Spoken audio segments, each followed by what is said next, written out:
পুরুষদের ক্ষেত্রে খুবই পরিচিত একটি বিষয় হচ্ছে তাদের বীর্যপাত এবং সিমেন্ট নিয়ে বা বীর্য নিয়ে তারা অনেক রকমের দ্বিধাদ্বন্দ্বে ভুগে থাকেন। বিশেষ করে তাদের মধ্যে বীর্য নিয়ে এত ধরনের প্রশ্ন তাদের মনের মধ্যে ঘুরপাক খেতে থাকে।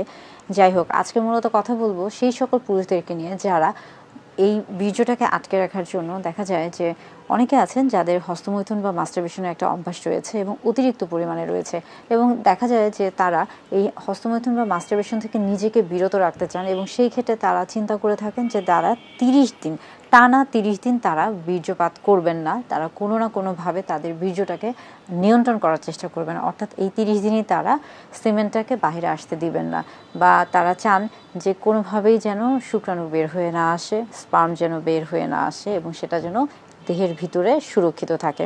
আসলে এটা কি সম্ভব কি না? আপনি চাইলেই কি টানা 30 দিন আপনার বীর্যকে নিয়ন্ত্রণ করতে পারবেন? হস্তমৈথুন বা মাস্টারবেশন অতিরিক্ত পরিমাণে করা কখনোই ভালো না, এটা আমরা সকলেই বলে থাকি। বরং আপনি যখন অতিরিক্ত পরিমাণে হস্তমৈথুন করছেন তখন এর স্বাস্থ্যের জন্য ক্ষতিকর। কিন্তু একটা বিষয় হচ্ছে যে আপনি চাইলেই কিন্তু 30 দিন টানা আপনার বীর্যকে নিয়ন্ত্রণ রাখতে পারবেন না বা নিয়ন্ত্রণ করতে পারবেন না। ধরুন আপনি হস্তমৈথুন করছেন না, কিংবা আপনি শারীরিকভাবে মেলামেশা করছেন না, সহবাসে যাচ্ছেন না, কিন্তু তারপরও আপনার বীর্যপাত হতে পারে। সেটা হচ্ছে মূলত আমরা যেটাকে বলে থাকি স্বপ্নদোষ। অর্থাৎ পুরুষদের শরীরে স্বাভাবিকভাবে নিজে থেকেই সিমেন্ট তৈরি হতে থাকে, বীর্য তৈরি হতে থাকে, এবং একটা পর্যায়ে গিয়ে যখন এটার ধারণ ক্ষমতা, আমরা বলছি যে যখন একটা পর্যায়ে গিয়ে এটার ধারণ ক্ষমতা শেষ হয়ে যায় তখন এটা নিজে থেকেই কিন্তু বের হয়ে আসে, এবং সেটাকেই কিন্তু আমরা স্বপ্নদোষ বলে থাকি। অর্থাৎ বীর্যটা যেহেতু একটা নির্দিষ্ট জায়গায় থাকে এবং সেটার যেহেতু ধারণ ক্ষমতা নির্দিষ্ট পরিমাণে রয়েছে, যখন সেটা পার হয়ে যায় তখনই কিন্তু বীর্যটা বের হয়ে আসছে, এবং সেটাই যেহেতু স্বপ্নদোষ হিসেবে পরিচিত, তাহলে আপনি হয়তো বা নিজে থেকে বীর্য বের করছেন না, সহবাসে যাচ্ছেন না, কিংবা আপনি হস্তমৈথুন করছেন না, কিন্তু তারপরও আপনার কিন্তু বীর্যপাত হয়ে যাচ্ছে। অর্থাৎ সেই ক্ষেত্রে চাইলেই যে আপনি আপনার 30 দিন টানা বীর্যপাতকে নিয়ন্ত্রণ করতে পারবেন, বিষয়টা তা না।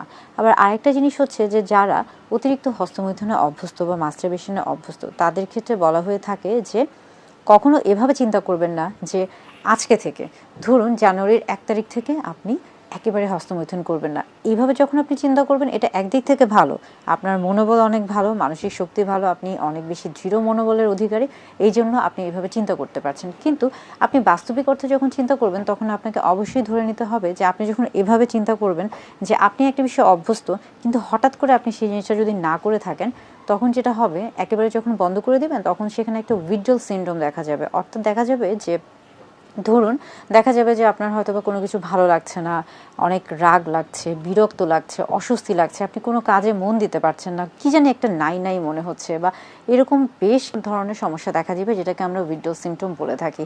এই উইথড্রল সিমটমটা যেন না হয়ে থাকে সেই জন্য সবসময় বলা হয়ে থাকে যে অতিরিক্ত হস্তমৈথুন বা হস্তমৈথুনকে আপনি যখন নিয়ন্ত্রণে রাখতে যাচ্ছেন বা নিয়ন্ত্রণ করতে যাচ্ছেন, তখন আপনাকে একটু বুদ্ধি করে একটু টেকনিক্যালি চলতে হবে। এবং সেই ক্ষেত্রে একটা খুবই গুরুত্বপূর্ণ বিষয় হচ্ছে আপনি চেষ্টা করুন সেটাকে স্টেপ বাই স্টেপ করার। স্টেপ বাই স্টেপ বলতে আমরা বুঝাচ্ছি যে খুব তাড়াহুড়া না, ধীরে ধীরে কয়েকটা ধাপে আপনি এটাকে ভাগ করে নিন এবং তারপরে সেই ব্যবস্থাগুলো গ্রহণ করার চেষ্টা করুন। যেমন ধরুন যে আপনি যখন একবারে উইথড্রল করতে চাচ্ছেন তখন সেটা আবার রিল্যাপস হবে। অর্থাৎ আমরা বলছি যে যখন কেউ একবারে সেটাকে বন্ধ করার চেষ্টা করে, যেমন অনেকে মনে করে যে নো নাট নভেম্বর বা নো ফ্যাব, এই জাতীয় জিনিসগুলো যারা চিন্তা করে থাকেন তাদের মধ্যে দেখা যাচ্ছে রিল্যাপস হয়ে থাকে, পুনরায় আবার একই জিনিস হচ্ছে পুনরাবৃত্তি ঘটে থাকে। অর্থাৎ হয়তোবা তিনি 4 দিন ভালো থাকছেন, একদমই হস্তমৈথুনে অভ্যস্ত হচ্ছেন না, 4 দিন পরে তিনি আবার হচ্ছে ওই 4 দিনে যতটুকু না করতেন তার চেয়ে আরও বেশি